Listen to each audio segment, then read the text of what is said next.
तु संवसिद्धे ध्रुवमचलमनोवमं गतिं पत्ते वोच्छामि समयपाहुड मिनमोऽसुध केवली फणिदम् नमः समयसाराय स्वानुभूत्या चकासते चिस्वभावाय भावाय सर्वभावांतरच्छिदे। अंतिम शासन नायक 1008 भगवान महावीर स्वामी की जय। द्वादशांगो श्रुत देवी की जय। स्वाध्याय कक्ष संपेपर्यंत आपणा सर्वांना चतुर्विध आहाराचा त्याग असणार आहे।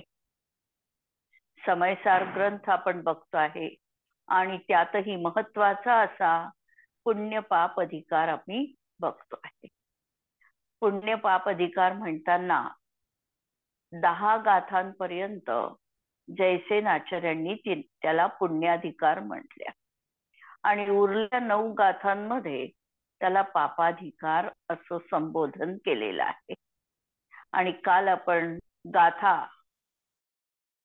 जी बघितली त्याचं प्रॅक्टिकल करताना आम्ही विचार केला की व्यवहार धर्म तर आम्हाला आमच्या या भूमिकेमध्ये कथनचित अनुसरण करण्यायोग्य आहे, कारण अशुभापासून निवृत्त होण्यासाठी व्यवहार धर्मामध्ये शुभ धर्मामध्ये जाणीवपूर्वक प्रवृत्ती करावी लागणार आहे।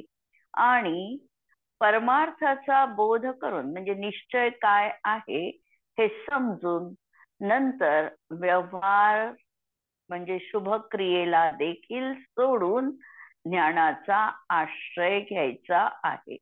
या स्टेप्स आहे आमच्या जीवनामधल्या आणि ह्या आम्हाला तंतोतंत पाळण्याचा प्रयत्न करायचा आहे। अशुभापासून निवृत्ती आणि शुभामध्ये प्रवृत्ती ही पहिली गोष्ट। शुद्धाचा जीवनामध्ये निरंतर ध्यास आणि त्याचं पूर्ण ज्ञान, व्यवहाराचं अविरतपणे अखंडपणे आचरण आणि निश्चयाची प्राप्ती ही व्यवहार धर्म सहज सुटणार, अशा या आमच्या स्टेप्स आम्हाला जीवनामध्ये अंगीकार करायचे आहे।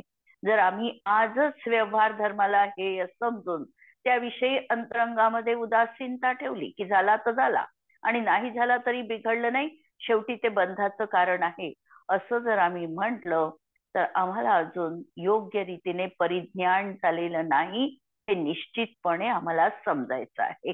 आणि यानंतर आचार्य अमृतचंद्रांनी 3 कलश या ठिकाणी ठेवलेले आहे। पहिल्यांदा 2 कलश बघू, 106 आणि 107 नंबरचा। वृत्तम ज्ञान स्वभावेन ज्ञानस्य भवनं सदा एकद्रव्य स्वभावत्वान् मोक्ष हेतुस्तदेव तत्। वृत्तं कर्म स्वभावेन ज्ञानस्य भवनं नहि द्रव्यांतर स्वभावात्वान् मोक्ष हेतुर्न कर्म तत्।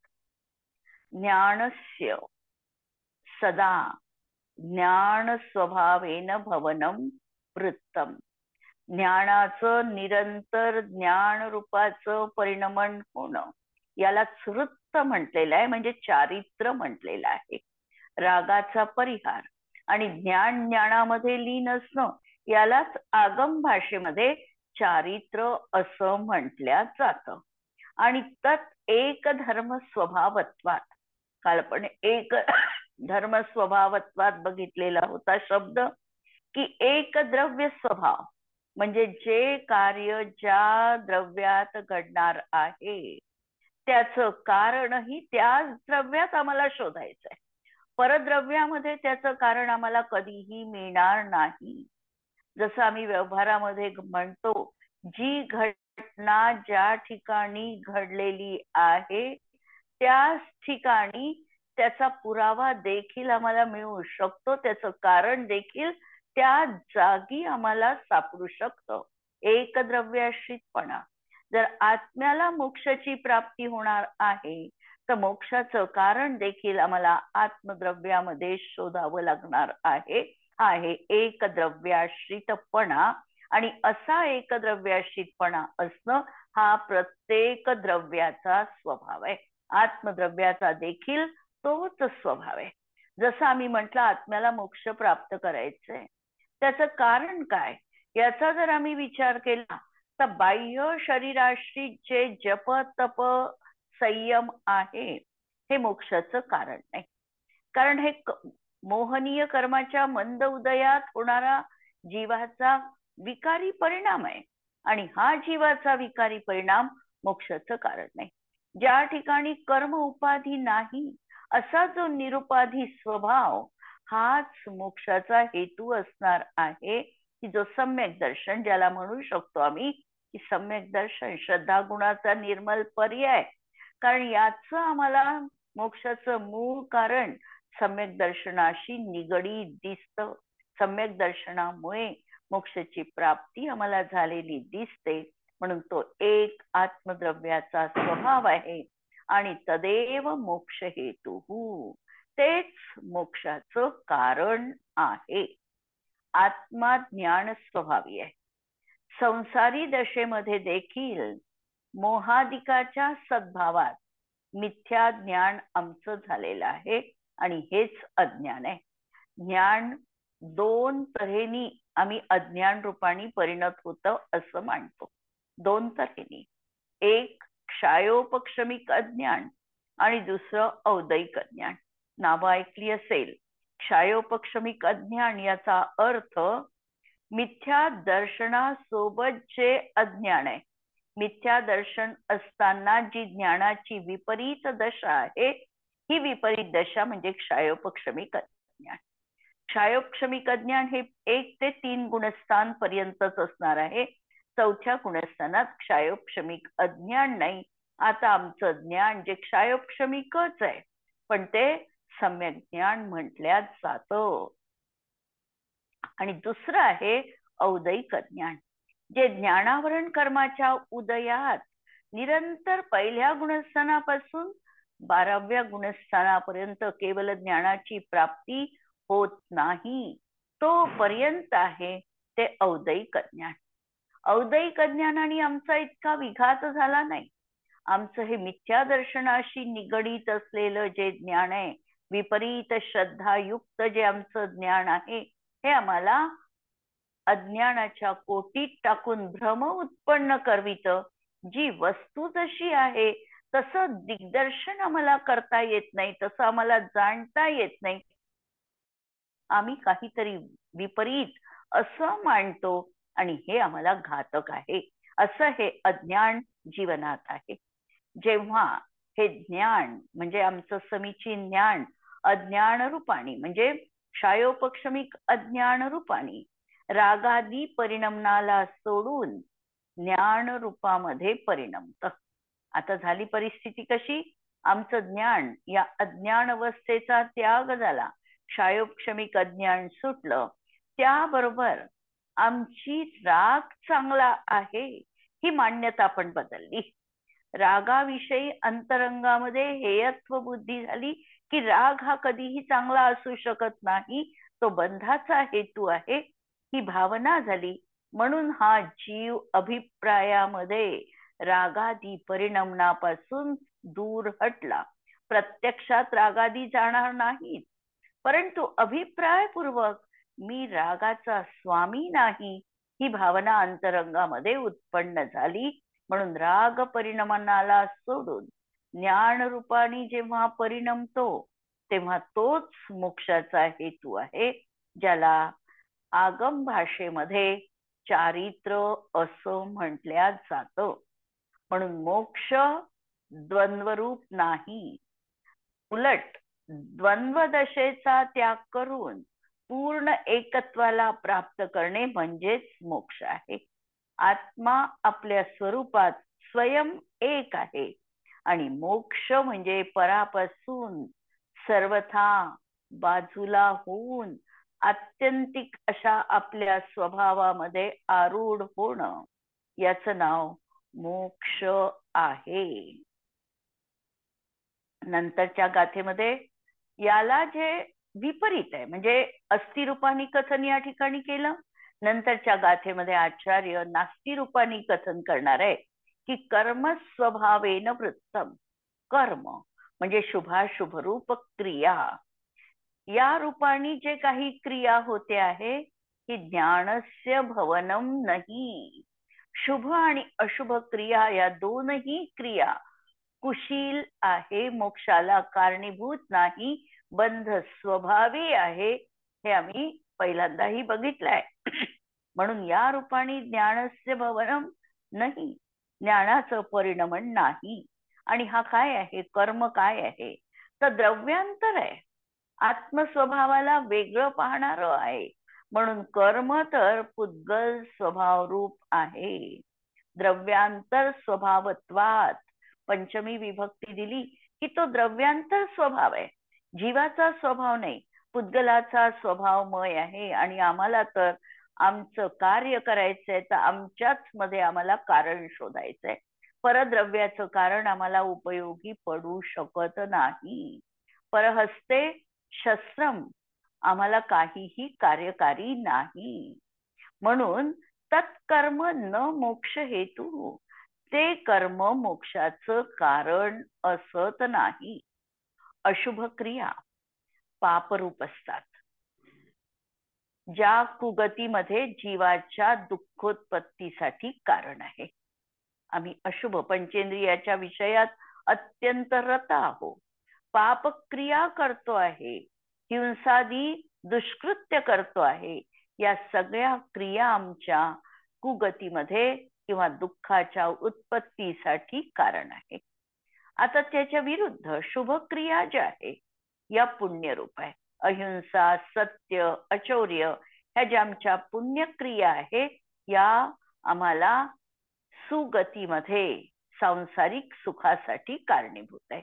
याच्यामुळे आम्हाला देवपदाची प्राप्ती होऊ शकते आणि ह्या क्रिया आम्हाला सुखोत्पत्तीसाठी कारणीभूत आहे. पापोदयामध्ये गरिबी अभावरूप आकुलता उत्पन्न करते. गरिबी आहे आणि हे नाही हे नाही अशा प्रकारची भावना आहे, म्हणजे अभाव आहे आणि अभावातून आकुलतेचा जन्म होतो. म्हणून आकुलता पापोदयामध्ये आम्हाला दिसते, प्रत्यक्षात अनुभवतो आम्ही. आणि पुण्योदयामध्ये देखील हीच आकुलता आम्हाला अनुभवायला येते. पण पहा कशी परिस्थिती असते की पुण्योदयामध्ये ज्या साधनांचा आम्हाला संचय झालेला आहे, म्हणजे पैसा आहे, संपत्ती आहे, सोनं चांदी आहे, या साधनांच्या रक्षण रूप आकुलता आमच्या जीवनात आहे. याचं रक्षण झालं पाहिजे. मी जोपर्यंत आहे तोपर्यंत या वस्तू मला टिकल्या पाहिजे. म्हणजे आहे जेव्हा आम्ही त्याला ग्रहण करतो त्याही वेळेला आकुलता आहे, व्यय करताना देखील आकुलता आहे आणि रक्षण करताना देखील आकुलता आहे. म्हणजे पैशाच्या बाबतीत असं म्हटलेलं आहे की संपत्ती कशी आहे, संपत्ती गोळा करतानाही जमा करतानाही आकुलता उत्पन्न करते. अनेक प्रकारच्या कष्टांनी आम्हाला ती उभी करावी लागते, तेव्हा आकुलता आहे. आहे म्हणजे येत असताना, आय करत असताना आम्हाला दुःख देतो, आये दुःखम. नंतर व्यय दुःखम, खर्च करताना देखील आम्हाला दुःख होतं की आज आमचा एवढा पैसा खर्च झाला. म्हणून संपत्ती तेव्हाही आकुलता उत्पन्न करते आणि रक्षण करताना देखील तिचं रक्षण करत आहे आम्ही, त्यावेळेला देखील ती आकुलता उत्पन्न करते. म्हणून पाप असेल तरीही आकुलता आहे आणि पुण्याचा उदय असेल तरीही जीवनामध्ये आकुलता संपत नाही. किंवा पुण्योदयामध्ये आत्ता हे आहे पण अजूनही हे मिळवायचं आहे, ही आकुलता नित्य आम्हाला ग्रसित करत असते. पापोदयामध्ये अपमान, संक्लेश रूप असे परिणाम असल्यामुळे ते दुःखाचं कारण बनतं. पुण्योदयामध्ये देखील सन्मान आमच्या चिंतेचं कारण बनतं. आज माझा एवढा सन्मान झाला, उद्या याही पेक्षा मला जास्त सन्मानित लोकांनी करायला पाहिजे, ही चिंता. आणि हा सन्मान कसा टिकेल याचीही आकुलता आणि चिंता हीही जीवनात आम्हाला असते. पापोदयामध्ये कुणी विकलांग दुःखी आहे तर पुण्योदयामध्ये सुरक्षेसाठी जीव परेशान आहे. पापोदयामध्ये नुकसानीचे त्याला दुःख आहे की नुकसान होईल, माझं अशा प्रकारे घाटा झाला, अशी आकुलता आहे.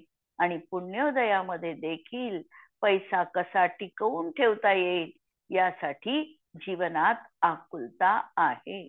शेवटी दोन्ही अवस्था आकुलता उत्पन्न करणाऱ्या आहे. त्या कर्मोदयजन्य, कर्मोत्पादक, पौद्गलिक आणि मोक्षात बाधक आहे. कारण ह्या सगळ्या ज्या अवस्था मी आतापर्यंत वर्णन केल्या या कर्मजन्य आहे. कर्मजन्य आहे म्हणून रत्नकरण शावकाचार मधला निकांक्षित अंगाचा श्लोक, कर्म परवशे सांते दुःखेरंतरितोदये, पाप बीजे सुखे नास्था श्रद्धाना कांक्षणा स्मृता. म्हणून कर्मोजन्य आहे, कर्मोत्पादक आहे, पौद्गलिक आहे. कारण मोहनीय कर्माच्या तीव्र किंवा मंद उदयामध्ये हा सगळा परिकर किंवा सातावेदनीयामध्ये ही सगळी परिकर आम्हाला प्राप्त झालेला आहे. परिकर प्राप्त होणं हे वेदनीय कर्माचं काम, आणि त्याच्यामध्ये सुख मांडणं किंवा दुःख मांडणं हे मोहनीय कर्माचं काम. सर्व असं एकमेक गुंतून पडलेलं आहे. आणि या सगळ्या पौद्गलिक अवस्था आहे. आणि पौद्गलिक ज्या ज्या अवस्था आहे त्या सगळ्या कर्म स्वभावेन वृत्तम. त्यामुळे मोक्ष मार्ग न मोक्ष हेतु न, म्हणून त्या मोक्षाचा हेतू जीवनामध्ये असू शकत नाही. मोक्ष मार्गामध्ये उलट त्या बाधक आहेत. शुभाचरण क्रिया, दैहिक क्रिया या जडरूप आहे. त्या क्रियांसोबत शुभभाव जो आहे, हा शुभभाव जरी जीवाचा असला तरीही तोही मोक्ष मार्गाचं यथार्थ कारण नाही. जेव्हा हा जीव बाह्य प्रवृत्तीला रोखून आंतरिक शुभाशुभ क्रियांपासून निवृत्त होऊन ज्ञान रूप परिणमतो, तेव्हा वितरागी ज्ञानी बनून मोक्ष मार्ग त्याचा प्रशस्त होतो. त्याच्या जीवनामध्ये मोक्ष मार्ग साधता येतो. म्हणून या गाथेत, 2 गाथेमध्ये एक द्रव्यांतर स्वभाव आणि द्रव्यांतर रूप असा स्वभाव, या 2 गोष्टी सांगून आचार्यांनी कर्म हे प्रतिषेध्य आहे, निषेध करण्यायोग्य आहे, ते मोक्ष मार्गात कारणीभूत नाही, ही गोष्ट सांगितली. आणि यानंतर 108 नंबरचा कलश.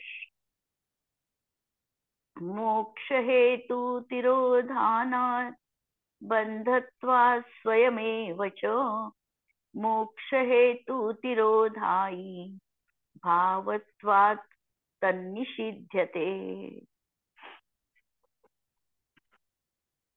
मोक्ष हेतु तिरोधानात, कर्म मोक्षाच्या कारणभूत शुद्धोपयोगाला रोखणार आहे, त्याचं तिरोधान करणार आहे, रोखणार आहे. आणि च स्वयमेव बंधत्वात, हे जे कर्म आहे हे स्वयं बंधन स्वरूप आहे. मोक्ष हेतु तिरोधाई भावत्वात, मोक्षाच्या कारणांना झाकण्याचा त्याचा स्वभाव आहे. म्हणून त्या शुभाशुभ क्रिया ज्या आहे, कर्म जे आहे ते निषिध्यत, त्याचा निषेध केल्या जातो. कर्म हे मोक्षाच्या कारणांचं तिरोधान करणारं म्हणजे आच्छादन करणारं आहे. कर्म जोपर्यंत आहे, परद्रव्यावर जोपर्यंत दृष्टी आहे, तोपर्यंत मोक्षाचा यथार्थ मार्ग आम्हाला आकलित झाला नाही. म्हणून हे कर्म जे आहे हे मोक्षाच्या कारणांवर आच्छादन टाकणार आहे, झाकण टाकणार आहे, तिरोधान करणार आहे. आणि हे कर्म जे आहे हे स्वयंबंध स्वरूप आहे आणि मोक्षाच्या कारणाचा तिरोधाई भाव स्वरूप आहे. आणि जे मोक्षाचं कारण आहे, या मोक्षाच्या कारणाचा त्याला झाकण्याचा त्याचा स्वभाव आहे. आणि म्हणून या कर्माचा निषेध केलेला आहे. 5 पापादिरूप अशुभ कर्म म्हणजे पाप कार्य, पाप 5. अशुभ परिणाम, अप्रशस्त रागादी भाव हे पापबंधाचे हेतू आहे. जे हिंसा, असत्य, चोरी, कुशील, परिग्रह हे जे 5 पाप सांगितलेले आहे हे जीवाचे अशुभ कर्म, भाव आणि रागादी अप्रशस्त परिणाम हे पापबंधाचे हेतू असल्याने मोक्ष हेतूमध्ये कारण असत नाही. ते बाधक आहे. कारण मोक्ष तर हा अत्यंत उज्ज्वल आहे. मोक्ष तर हा मला द्रव्यकर्म, भावकर्म, नोकर्म रहित अशी अवस्था आहे. जीवाची आत्यंतिक शुद्धता जिथे प्रगट झालेली आहे ते म्हणजे मोक्ष आहे. आणि म्हणून मोक्षामध्ये या पापाला स्थानच नाही, अजिबात स्थान नाही आहे. आणि म्हणून हे पापबंधाचे हेतू आहे. आणि त्यामुळे मोक्ष हेतू तिथे यत्किंचित देखील संभवू शकत नाही. त्याला तर पहिल्यांदा जीवनातून बाजूला करायचंय. त्याचप्रमाणे आम्ही जर म्हटलं की आम्हाला पापाला दूर करायचंय तर आम्हाला अवलंबन पाहिजे श्रावक अवस्थेत.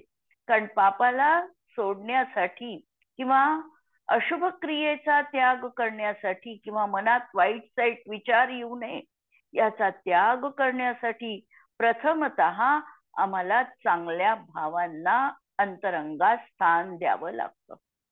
पतंग असते, ही पतंग ज्या वेळेला उडविली जाते त्यावेळेला पतंग उडविणारा जो आहे तो हवेची अनुकूलता बघतो. हवा जर अनुकूल असेल तर पतंगाची दोरी तो ढिली सोडतो. आणि ज्या वेळेला हवा सैरवैर वाहत आहे त्यावेळेला पतंगाची दोरी घट्ट ओढून धरतो की पतंग स्थिर राहायला पाहिजे.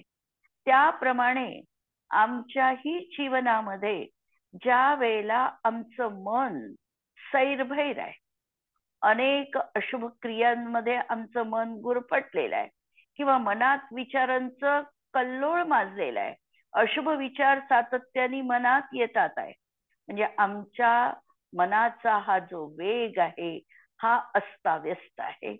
त्यावेळेला आम्हाला आमच्या मनाची जी दोरी आहे ही घट्ट पकडून ठेवायची आहे की जेणेकरून मन इकडे तिकडे भरकटणार नाही. त्या अशुभांपासून आम्ही वाचू शकू असा प्रयत्न आमच्या या दोरीच्या माध्यमातून मनाला एका जागी बांधून आम्हाला करायचं आहे.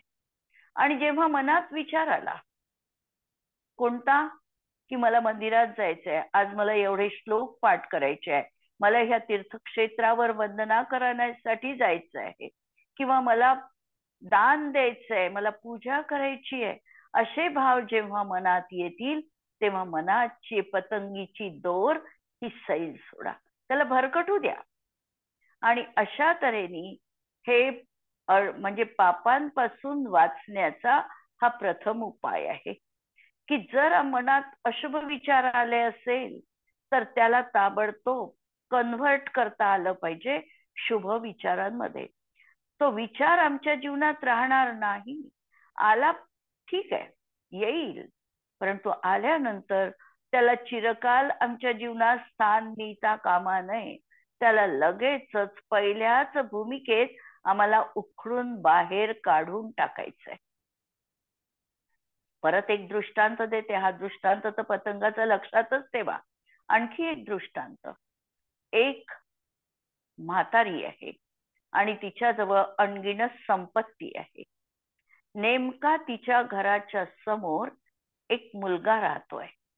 या मुलाला शिक्षण घ्यायचंय आणि याच्याजवळ पैसा नाहीये. आता होतं काय, हा मुलगा दररोज म्हातारीची ती श्रीमंती बघतो, ती एकटीच आहे हेही बघतो आणि हा पैसा जर मला मिळाला तर माझं शिक्षण होऊ शकेल असा विचार त्याच्या मनात पहिल्यांदा उद्भवला. हा विचार उद्भवल्यानंतर त्या विचारावर तो स्थिर व्हायला लागला की हा पैसा मला कसा मिळेल, पैसा कसा मिळेल. यासाठी त्यांनी चांगल्या गोष्टीचा अवलंब घेतला नाही. कदाचित त्यांनी तिची सेवा केली असती, शुश्रूषा केली असती, तर तिने तो पैसा त्याला दिलाही असता. परंतु त्या गोष्टीकडे न जाता मनाची प्रवृत्ती कशी आहे, मन वाईट विचार करायला लागलं की ही म्हातारी कधी मरेल आणि मी हिचा पैसा कसा घेऊ शकेल, या विचारांवर त्याचं मन केंद्रित व्हायला लागलं. हा विचार अनेक दिवस पर्यंत मनात रुजल्यानंतर तो सघन बनायला लागला आणि सघन बनता बनता त्याला असं वाटायला लागलं की हिला माझ्या शिक्षणासाठी पैसा हवा, म्हणून हिला मारण्यात काहीच हरकत नाही. इथपर्यंत त्याची विचारांची मजल पोचली आणि ही मजल पोचल्यानंतर प्रत्यक्षामध्ये ती कृती त्याच्या हातून घडली. व्हायचा तो परिणाम झाला. परंतु हा जो अशुभ विचार आहे, या अशुभ विचाराला मनात रुजू देणंच प्रथमतः किती घातक आहे हे आम्हाला समजायचं आहे.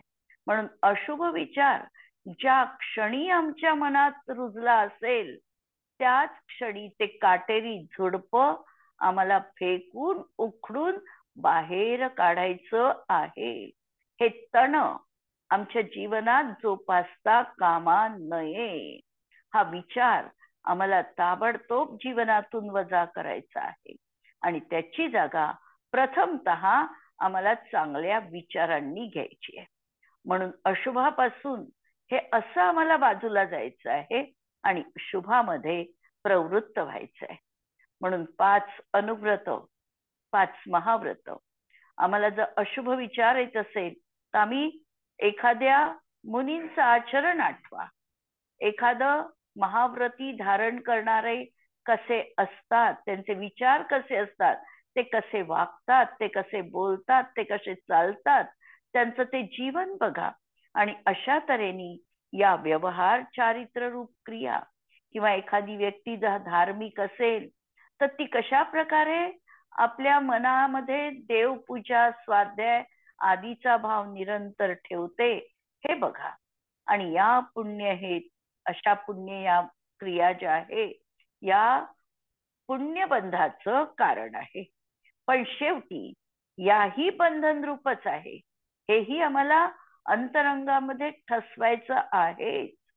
पण जोपर्यंत अशुभापासून निवृत्ती होत नाही तोपर्यंत मधला टप्पा विसावा म्हणून आम्हाला याचा अवलंब घ्यायचा आहे. म्हणून ह्याही मोक्षाचं कारण नाही, म्हणजे पापरूप क्रिया आणि पुण्यरूप क्रिया हेही समजायचंय. आणि मोक्ष मार्ग शुभाशुभ क्रिया परिणामांचा हा निषेध आम्हाला दिसतो. कारण मोक्ष मार्ग हा कोणता आहे तर शुद्धोपयोग रूप आहे, की ज्या ठिकाणी कर्मांच्या अनुदयामध्ये असलेली वितरागता आहे. ती वितरागता मोक्षाचा हेतू आहे आणि या वितरागतेची सुरुवात 4थ्या गुणस्थानापासून झालेली आम्हाला दिसते. 4थ्या गुणस्थानामध्ये मिथ्यात्व आणि अनंतानुबंधी कषाय गेलेले आहे. या अनुषंगाने जीवनामध्ये एक देश वितरागता निश्चितपणे असणार आहेच. ती जी कषायांची निवृत्ती त्या अपेक्षेने वितरागता आणि जो कषायांचा उदय त्या सद्भावात असणारी सरागता, असं संमिश्र दशा ही 4थ्यापासून जीवनात असणार आहे. यामध्ये वितरागतेने आम्हाला मोक्षाची साधना करता येणार आहे आणि जो बंध मार्ग आहे त्यांनी कर्मबंध त्याही समयात होतो आहे, हेही लक्षात ठेवायचं आहे. म्हणजे 4थं गुणस्थान आम्ही जर बघितलं तर 4थ्या गुणस्थानात अनंतानुबंधी गेलं, या अपेक्षेने आमची मोक्ष मार्गाची वाटचाल सुरू झाली. पण अजून बाकीचे कशाय आहे ना, अप्रत्याख्यानावरण आहे, प्रत्याख्यानावरण आहे, संज्वलन आहे, 9 कषाय आहे. या अनुषंगाने असणारा कर्मबंध देखील जीवनात आहे. पण हा कर्मबंध मोक्षाचं कारण नाही, हे सत्यही तो उजागर करतो आहे. हे त्याला ज्ञात आहे.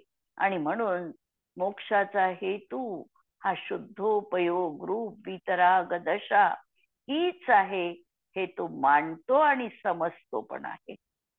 आणि चरणानुयोगाचे ग्रंथ जर आम्ही उघडले तर या ग्रंथांमध्ये या सर्व शुभ क्रिया करण्याचा उपदेश आहे. जर आम्ही कोणताही चरणानुयोगाचा ग्रंथ उघडला, चरणानुयोगाचे ग्रंथ कोणते आधी ते बघावे लागतील. चरणानुयोगाविषयी तर रत्नकरण शावकाचार हा आम्हाला एक महत्वाचा ग्रंथ आमच्या जवळ आहे. पुरुषार्थ सिद्धी उपाय अमृतचंद्र आचार्यांचा ग्रंथ आमच्या जवळ आहे. पद्मनंदी पंचविंशतिका पद्मनंदी आचार्यांचा अत्यंत सुंदर असा ग्रंथ, जो ग्रंथ वाचल्यानंतर ज्ञानमती माताजींना वैराग्य उत्पन्न झालं, असा हा ग्रंथ स्वाध्यायासाठी आज आमच्या जवळ उपलब्ध आहे. शावकाचाराची ग्रंथ, त्याच्यामध्ये चारित्र्याचं केलेलं वर्णन, प्रत्येक गोष्ट बारीकीनी, अतिचार अनाचार या सगळ्या गोष्टी ज्याच्यामध्ये सांगितलेल्या, अशा या चरणानुयोगाच्या ग्रंथांमध्ये आम्हाला या शुभ क्रिया करण्याचा उपदेश आणि आदेश आहे. कारण ते व्यवहार चारित्र आहे आणि निश्चय चारित्र मात्र स्वात्मोपलब्धी रूपच आहे. पापक्रियेपासून हटण्यासाठी पहिल्या भूमिकेत व्यवहार चारित्राचा उपदेश सार्थक आहे. व्यवहार चारित्राची स्वयमेव कथंचित उपादेयता आहे, त्याचा निषेध नाही आहे, पण त्यांनी मोक्षाची प्राप्ती नाही, हेही लक्षात ठेवायचं आहे. सर्वप्रथम जाणीवपूर्वक अशुभोपयोगाचा त्याग करून शुभोपयोगात यावं लागतं. तेही बंधाचं कारण आहे हे जाणून शुद्धोपयोगासाठी प्रयत्नशील व्हावं लागतं. आणि अशा प्रकारे जीवाचे व्यवहार चारित्र निश्चय चारित्राचं साधन बनू शकतं, पण ते साक्षात साधन नाही, परंपरेने मोक्षाचं कारण आहे. हे सगळं उपचरित कथन आहे. म्हणून शुभ कर्माचा 3 तऱ्हेने निषेध केला. कर्म मोक्षाचं कारण नाही, पहिलं सांगितलं, ते बंध स्वरूप आहे, दुसरं सांगितलं, आणि मोक्षाच्या कारणाच्या विरुद्ध स्वभाव रूप आहे. आगम प्रमाण आणि युक्तीने ही गोष्ट सिद्ध केली, पण मिथ्यात्वामुळे अज्ञानी जीवांना ही गोष्ट पटत नाही, ते मानत नाही किंवा रुचत नाही. आणि हे रुचणं, हे ऐकणं, हे म्हणजे खरोखर परम भाग्य आहे. ही गोष्ट आम्ही आचरणात आणू शकू, नाही आणू शकू, जर आम्हाला वेळ लागेल, पण एकदा जर आम्हाला त्याची रुची लागली, नाही हे खरं माझं ध्येय आहे, यानीच मला मोक्ष मार्ग मिळू शकतो, हे एकदा मनपूर्वक जर आम्ही स्वीकार केलं, तर नक्कीच आमच्या जीवनात मोक्षाचं अवतरण झालं असं समजायला हरकत नाही. आज आपण इथे थांबतोय, उद्याला थोडं आणखी बघू. जिनवाणी के ज्ञान ते सूझे लोकालोक, सो जिनवाणी मस्तक नमो सदा देत हूँ घोष. नमो अरिहंताणम नमो सिद्धाणम नमो आयर्याणम नमो उवज्झायाणम नमो लोये सव्वसाहूनम. सर्वांना जय जिनेंद्र.